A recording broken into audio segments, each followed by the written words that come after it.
পা পিছলে ট্রেনের নিচে পড়ে যাওয়ার ভিডিও ভাইরাল। যা জানা গেল, রাতের বেলা রেল স্টেশনের প্ল্যাটফর্মের পাশে একটি ট্রেন দাঁড়িয়েছিল। পাশের লাইনে আরেকটি ট্রেন আসছিল। ঠিক সেই সময় একজন যাত্রী দৌড়ে চলন্ত ট্রেনের দিকে এগিয়ে যাওয়ার চেষ্টা করছিলেন।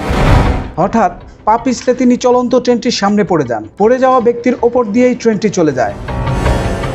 গতকাল 2 নভেম্বর রোববার রাত 7:30টার দিকে এই ঘটনা ঘটে। স্থানীয় সূত্রে জানা গেছে, ময়মনসিংহ থেকে ঢাকা যাচ্ছিল একটি ট্রেন। ট্রেনটি শ্রীপুর রেল স্টেশন পার হওয়ার পর এক ব্যক্তি দৌড়ে রেল লাইন পার হচ্ছিলেন। এ সময় তার পা পিছলে ট্রেনের সামনে পড়ে যান। তবে ব্যক্তিটি অলৌকিকভাবে বেঁচে গেছেন, যদিও তিনি গুরুতর আহত।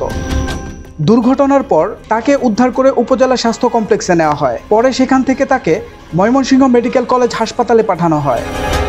এ ঘটনার ভিডিও সামাজিক যোগাযোগ মাধ্যমে ছড়িয়ে পড়েছে। দৃশ্যটি স্টেশনে থাকা মানুষজন মোবাইলে ধারণ করেন। জানা গেছে, আহত ব্যক্তির নাম জালাল উদ্দিন। তার বয়স 40 বছর। বাড়ি গফরগাঁও উপজেলার চর আগলি গ্রামে।